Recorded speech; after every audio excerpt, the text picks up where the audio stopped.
Kate Tempest, Kevin Abstract, More Pressure.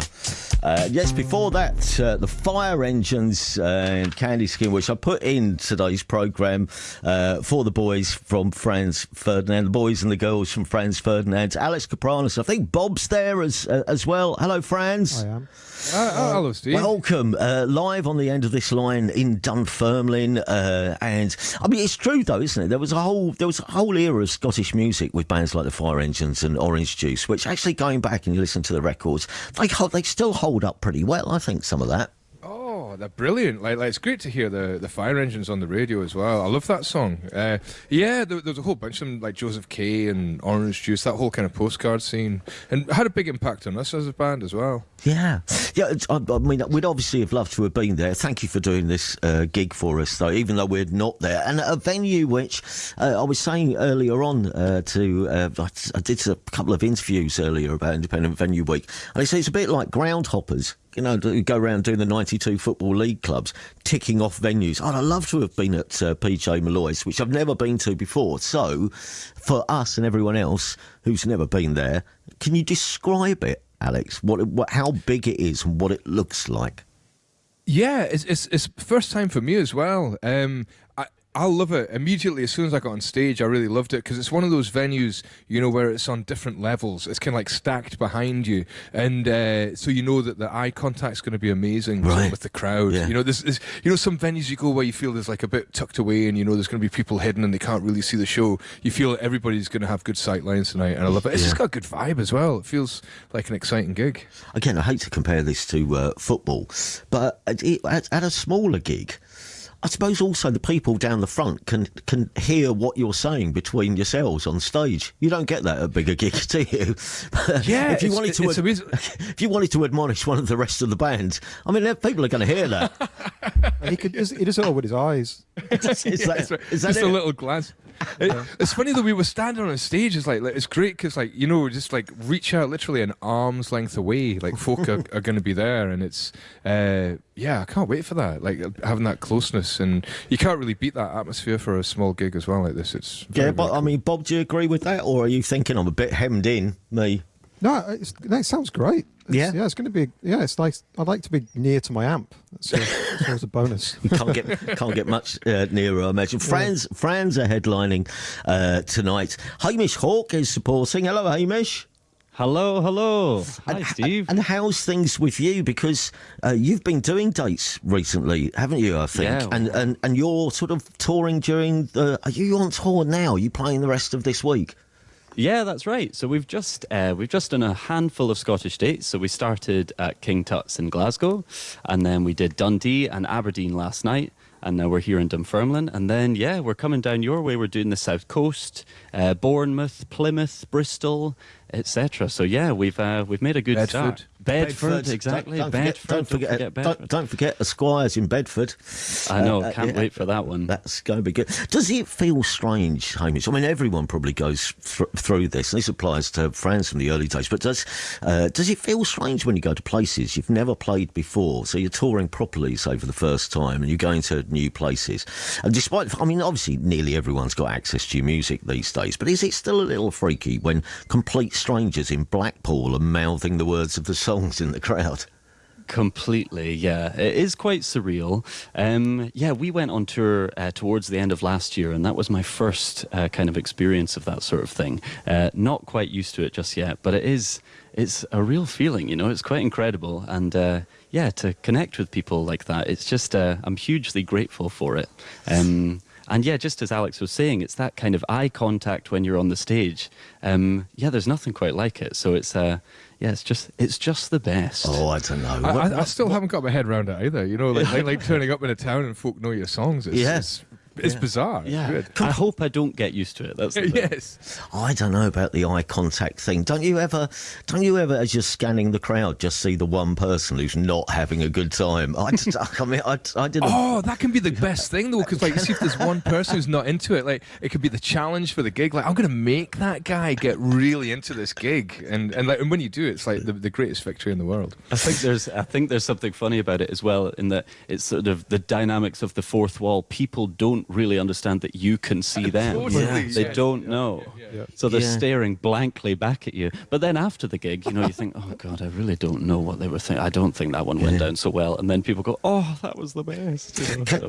Can I ask, as it's independent venue, can I ask you all where you first started going to gigs? What were your favourite little venues when you were growing up and going out? Well, for me, particularly my late teens, it was places in Glasgow, especially the 13th Note and Nice and Sleazy and King Tut's, places like that, really.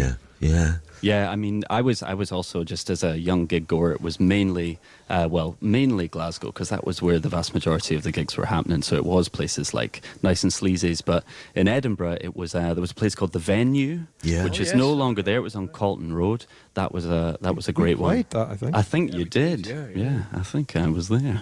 And then Sneaky Pete's as well on the Cowgate in Edinburgh. That's an absolute classic as well. Hamish was there. He was the one person in the crowd. He was the glum-looking guy I was trying to get into the gig. He was that man.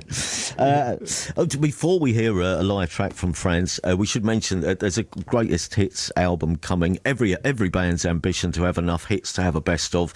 And what's on it? Do you know what? I haven't really checked the track listing. Is it everything? All the singles? It's just all the bangers, Steve. It's all the bangers. So did you have to sit down and pick the best of the best? Was there a process where you had to discard some songs and think, it's good, but not quite? It's pretty obvious, really, kind of which ones are going to go on there. It's the songs that you'd sort of put on if you were headlining a festival or something like that, and it's the singles. There was a wee bit of debate about some songs. Like there's a song Outsiders that was never a single but was always a big song live, and we decided to put that on. And then maybe other singles like Eleanor Put Your Boots On or Bullet, which kind of, they're nice, but maybe not quite as bangy as the bangiest bangers of them all. That's what you should have called it. The bangiest bangers. Franz Ferdinand's bangiest bangers. And then an accompanying digital-only release of slightly less bangy. Yes. Maybe that's what's a slightly less bang, like a tap? And you'll be talking of doing festivals. So are you touring later in the year? Have you doing some dates to show off the best of?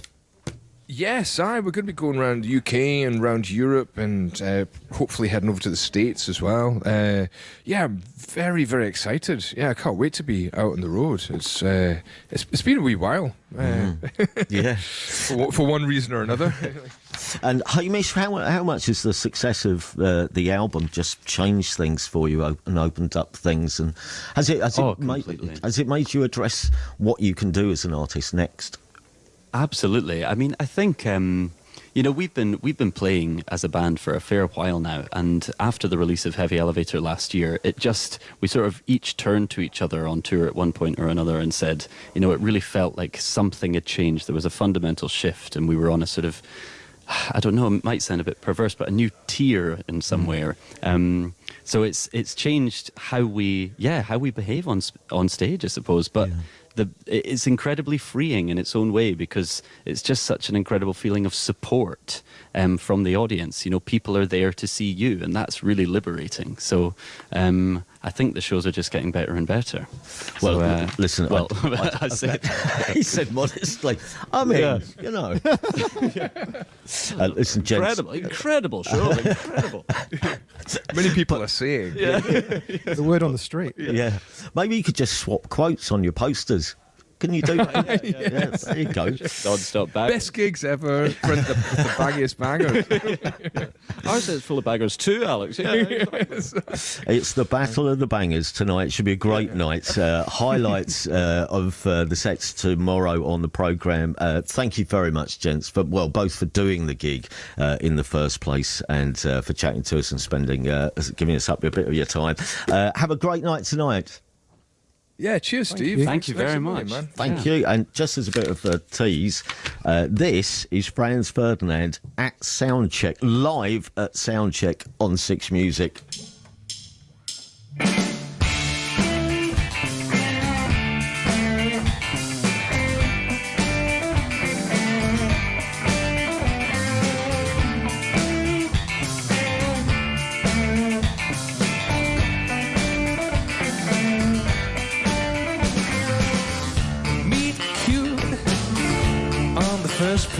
each tension intellect on a dark stage.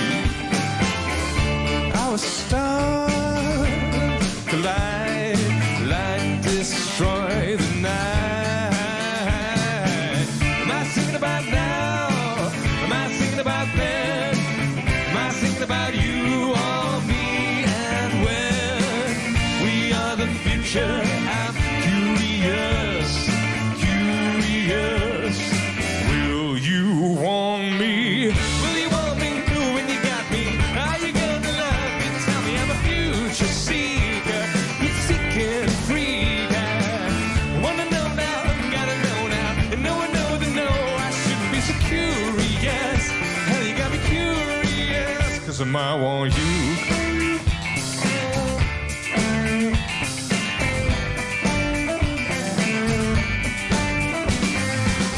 With mystery dissipating, is it ordinary? Remaining discovery is discovered, and you know what I will say when the question is asked, when the question remains. Repetition, repetition, revealing the days.